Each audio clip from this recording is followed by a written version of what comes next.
Welcome to Black Jade Society's Story Hour.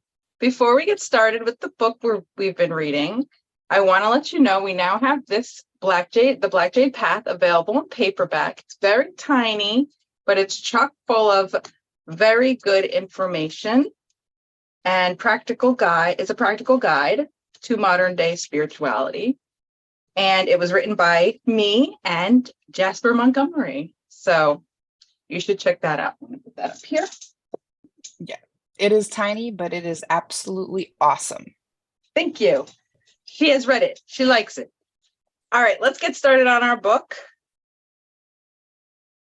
A Field Guide to Lucid Dreaming. I'm here with Miana today, and they are a wonderful member of the Black Jade Society who has helped us with many things. So say hi, Thank Miana. You, Chrissy. Hi. Thank you, Chrissy. Thank you. Good to be here. All right, so here we are, Chapter 6, Remembering Your Dreams. A loud alarm clock jolts you awake. You struggle to reach for the off button. Snooze? Wait, is it a phone call? Who's calling this early? You stumble out of bed and into the bathroom, dreams lingering, barely holding on by a thread. What was I just dreaming about? The memory fades quickly as you begin to think about your day, your responsibilities, your obligations. You try to pull a piece, an image, anything from your memory, but to no avail. Sadly, so many of our nighttime adventures disappear like this, sinking into the waters like wrecked ships, never to be salvaged. If you never remember your dreams, or rarely do, don't fret. There's nothing wrong with you or your ability to dream. You are a healthy, wonderful, normal human and have many dreams each night. We assure you of that.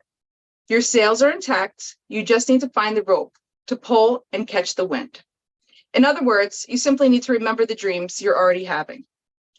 It might seem obvious, but remembering your dreams go hand in hand with lucid dreaming. How do you expect to become conscious in your dreams if you can't even remember them? Imagine a wide river with dreams on one side and your daily life on the other. By remembering your dreams, you build a bridge to the dream world, carrying back memories and experiences across the Great Divide. Without this connection, you're left on the muddy riverbank alone. You need to have a solid relationship with your dreams before you can become lucid. Building this bridge, strengthening your dream recall, is the first step. It makes our eyes water just thinking about all those dreams we had that were never remembered, as if a case of amnesia swept away years of our lives. Think of all that wisdom and guidance lost because of a bad dream recall. Cue the violins. Despite their fluid and fleeting nature, there are a few simple strategies, an appropriate mindset that makes remembering your dreams a breeze. For many, remembering dreams seems impossible. We've heard it countless times before. I don't dream, I'm a light sleeper, or I just don't dream as much as other people.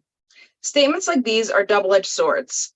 Remember how powerful our words and beliefs can be? By telling yourself that you don't dream or that you never remember, you are in fact creating the exact circumstances to make this belief true. Regardless of your beliefs, however, you must accept the simple fact of life. You and everyone else on this planet dream every single night. The only question now is whether you're doing so consciously or unconsciously. Dreams are real experiences. We often think of dreams as these fragmented and foggy images that we only sometimes recall after waking up. As we said earlier, this is not the dream, but only the memory of the dream. It might sound crazy, but dreams are real experiences similar to the events, acts, and actions in our waking world. As we travel through our dreams, the experiences are vivid and pristine. So much so that it doesn't occur to us that we might be dreaming. It isn't until we wake up that the memories of the dream, the bits we recall afterward, become cloudy.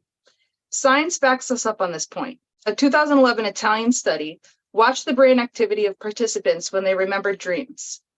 It notes the neurophysiological mechanisms underlying the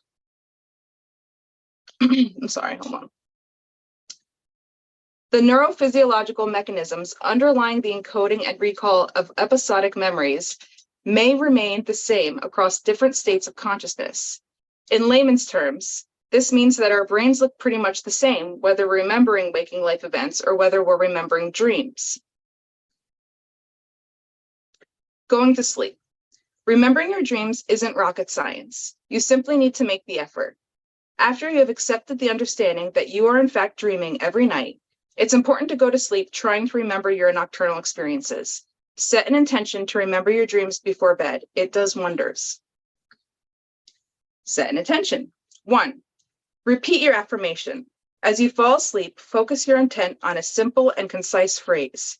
It should be brief and straightforward. I remember my dreams. Repeat this affirmation as you drift off to sleep.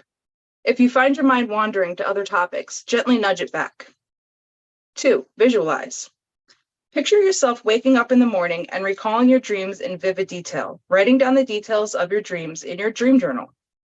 Before drifting off, see the dream journal page flooded with multiple dreams, vivid experiences, and details. 3. Feel. Feel it. Feel yourself coming out of a vivid dream, your eyes opening and your heart still pounding, your head filled with sensations. Once you get into the habit of remembering your dreams, you won't need to do this exercise each night. You will naturally and automatically begin to remember more and more. Healthy sleeping habits. No doubt about it, lucid dreamers are good sleepers. The following techniques aren't only good for your ability to dream, they're good for your health. 1. Set up nighttime rituals. Do something that will relax you, such as take a hot shower or read. Meditate, draw, stretch, light incense. Make a to-do list for tomorrow. Do you follow suit with 50% of Americans and watch TV before falling asleep? A recent study wags the finger at you, concluding that watching the tube before bed is one of the 2 main factors in sleep loss. 2. Go to bed at the same time every night. By going to bed at the same time every night, you'll have more consistent sleep cycles, which will come in handy later for inducing lucid dreams. 3. Bed, bath, and the great beyond. Your bedding is important. Your bedroom should be dark, comfortable, and quiet. It should feel safe, your own private sanctuary where you can go to feel calm and peaceful. 4. Make grandma proud. Alcohol, tobacco, marijuana, and coffee actually affect your dreaming negatively. Each substance has a different side effect, such as suppressing REM or REM and extending the stage of deep sleep. You certainly don't have to change your lifestyle completely, but since these substances are not conducive to dreaming, try to minimize your intake while preparing for a lucid dream. Waking up. As we said earlier, in the dream state, things are very real when they're happening. It isn't until we wake up that they become fragmented or cloudy. Therefore, waking up is one of the most important components in excellent dream recall.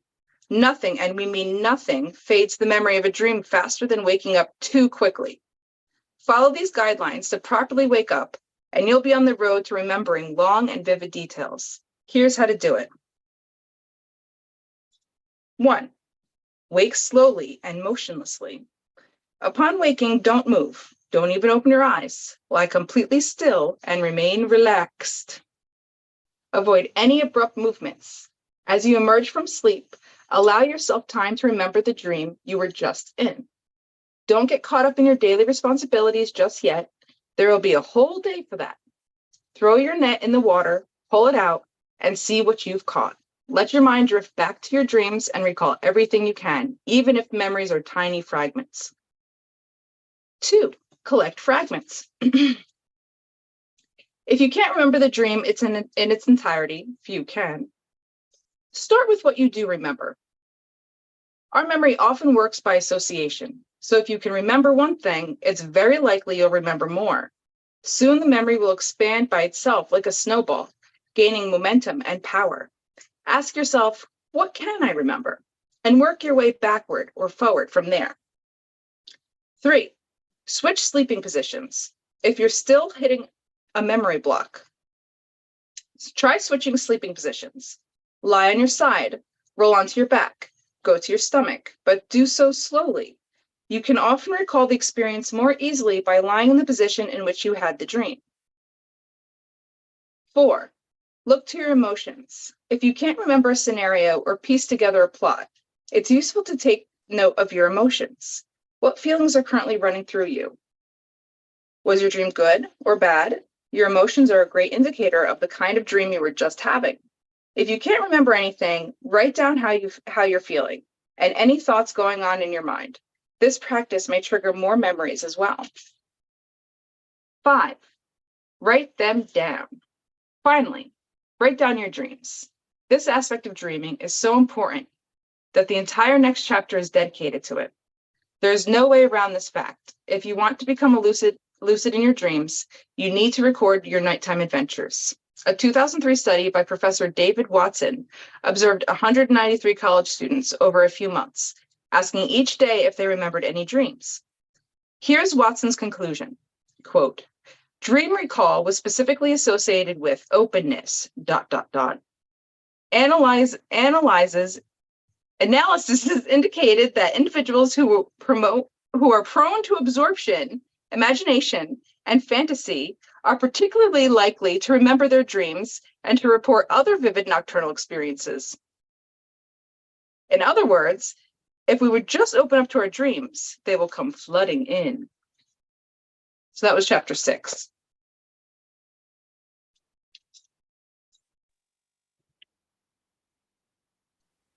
Interesting. Yes. Let me look over the summary. Any questions? Any insights?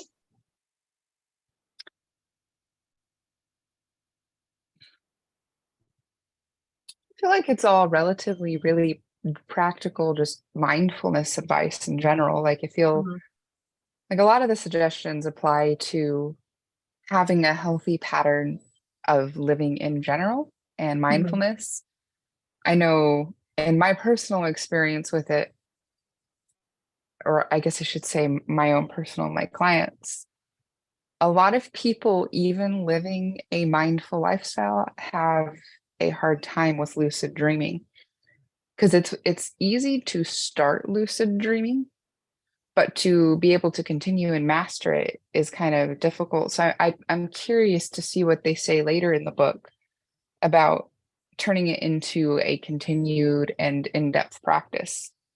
Yeah, like they made a lot of big claims in the beginning. They're like, would you like to practice this meeting before you have it? Just lucid dream about it. And I'm like, who can really get there? So I would like to see what they say about that stuff too. I was also That's called sad like to coping see- ahead.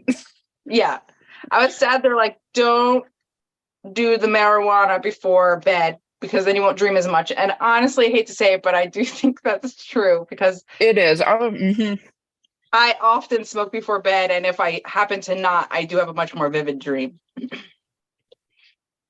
I completely agree. I am there with you. Yeah. Marijuana affects it.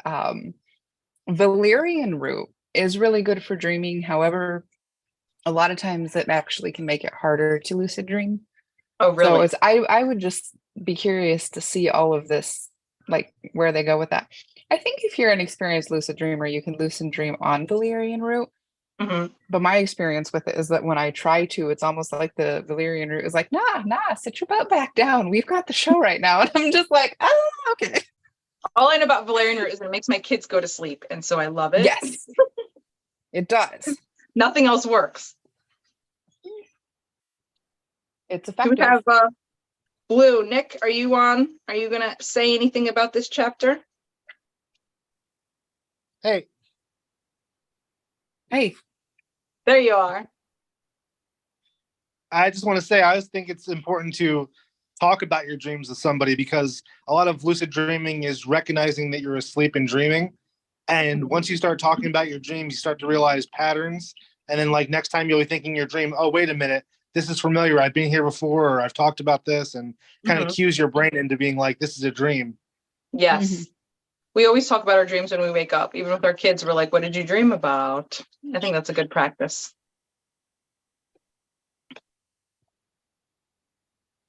agreed.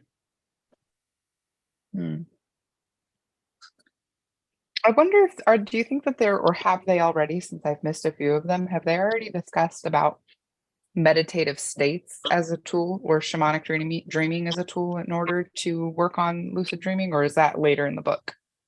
I don't know if they've, hold on. I don't even remember if they've directly said that, but they've talked a lot about, like, chapter 5 was the power of intention. And that was basically about being in a meditative state to set your intention before going to sleep and how to induce that. So yeah, it's a lot of it is like, kind of basic, but it's a really good beginner book, I think. I think for a beginner, for sure, this is a solid start. And it does give you that introduction to mindful practice, which is honestly just good for anything. So Yeah, I'm about it. me too.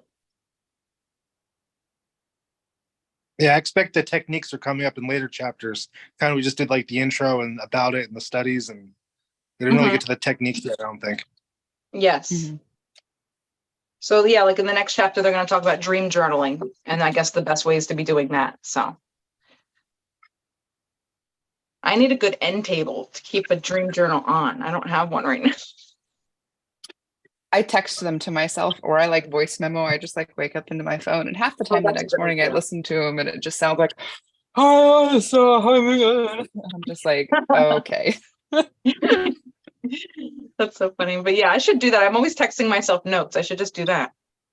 It works. That's a good It idea. works all right.